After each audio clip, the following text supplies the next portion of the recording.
అందరికీ నమస్కారం అండి.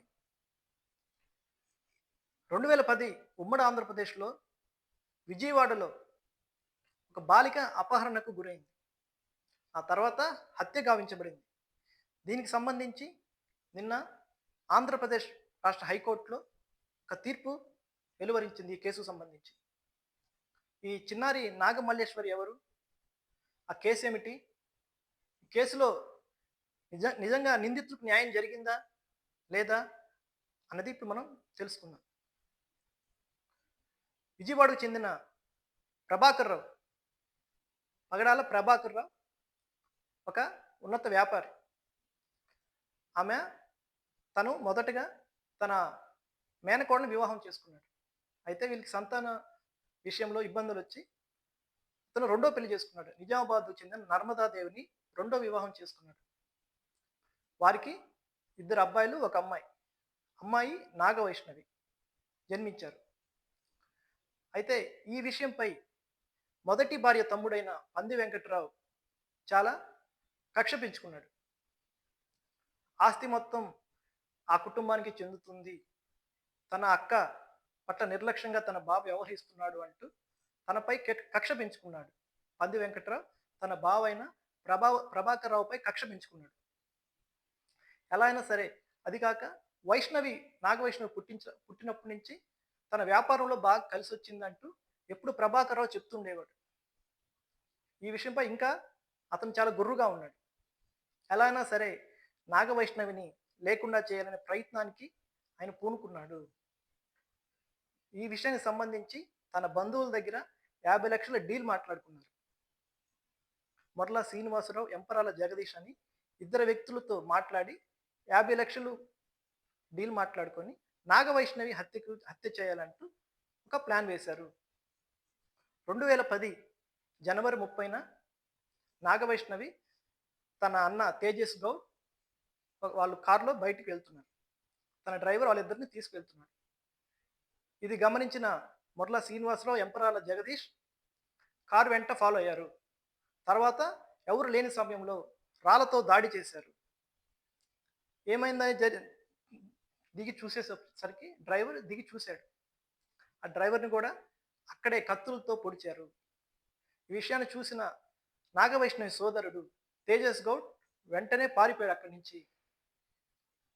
ఇద్దరు నిందితులు మొర్ల శ్రీనివాసరావు, ఎంపరాల జగదీష్ నాగవైష్ణవిని కిడ్నాప్ చేశారు అక్కడే. చేసి గుంటూరు తీసుకెళ్లారు. కారులో తీసుకెళ్తున్న క్రమంలో నాగవైష్ణవి బిగ్గరగా అరవటంతోటి వాళ్ళు ఆమె గొంతును నులిమి, ఆ చిన్నారి గొంతును నులిమి చంపేశారు. ఆ బాడీని ఏం చేయాలో అర్థం కాక గుంటూరు తీసుకెళ్ళి ఒక ఫ్యాక్టరీలో మధ్యలో ఒక పీపా కొన్నారు. ఆ బాడీని పీపాలేసి ఒక ఫ్యాక్టరీలో అత్యధిక ఉష్ణోగ్రత వద్ద ఆ బాడీని బూడిద చేశారు. తన బిడ్డ ఇలా జరిగిందా? తన బిడ్డ కిడ్నాప్ గురై ఇలా మరణించిందా అని తెలుసుకున్న ప్రభాకర్ రావు అక్కడే గుండెపోటుతో చనిపోయారు. ఈ విషయం కేసు నమోదయ్యి ఇన్ని సంవత్సరాలు గడుస్తున్నా తన బిడ్డకి న్యాయం జరగలేదన్న బాధ నర్మదాదేవిలో ఉంది. ఆమె కూడా చనిపోయింది. మొత్తం ఈ కేసులో నలుగురు చనిపోయారు. ప్రభాకర్ రావు, తన కూతురు చిన్నారి వైష్ణవి, తన భార్య నర్మదాదేవి, తన కారు డ్రైవర్. మొత్తం నలుగురు చనిపోయారు. కానీ ఇప్పటికి న్యాయం జరిగిందా ఆ కుటుంబానికి? ఇంకా ఆ కుటుంబంలో ప్రభాకర్ రావు ఇద్దరు మగ బిడ్డలు ఉన్నారు. ఆ కుటుంబానికి నిజంగా న్యాయం జరిగిందా? విజయవాడ మహిళా సెషన్స్ కోర్టు మాత్రం ఈ కేసులో 2018 జూన్ 14న ఒక తీర్పు ఇచ్చింది. ముగ్గురికి జీవిత ఖైదు విధిస్తూ విజయవాడ మహిళా సెషన్స్ కోర్ట్ తీర్పిచ్చింది. ముగ్గురు పంది Venkatrao A3, Morla Srinivasarao A1, ఎంపరాల Jagadish A2 వీళ్ళు ముగ్గురికి జీవిత ఖైదు విధిస్తూ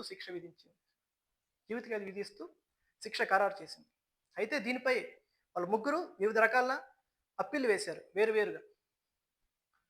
నిన్న ఆంధ్రప్రదేశ్ హైకోర్టులో దీనికి సంబంధించిన జడ్జిమెంట్ వచ్చింది.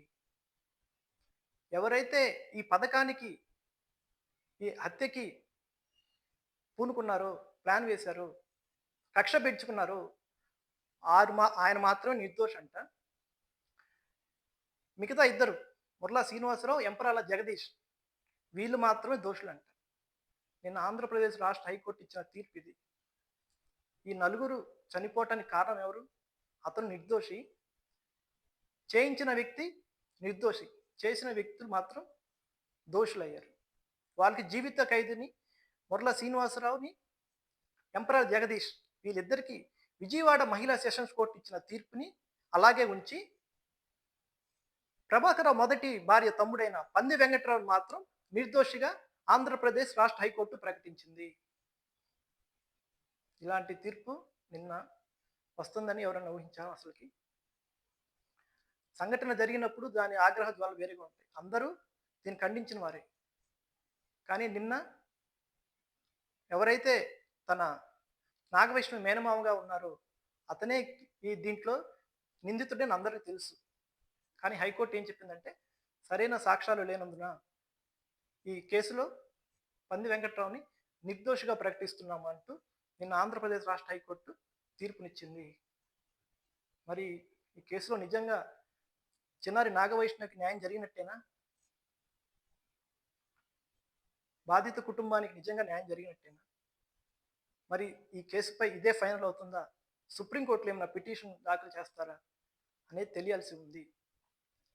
థ్యాంక్ యూ అండి. వీడియో నచ్చితే లైక్ చేయండి, షేర్ చేయండి, సబ్స్క్రైబ్ చేయండి. Thank you.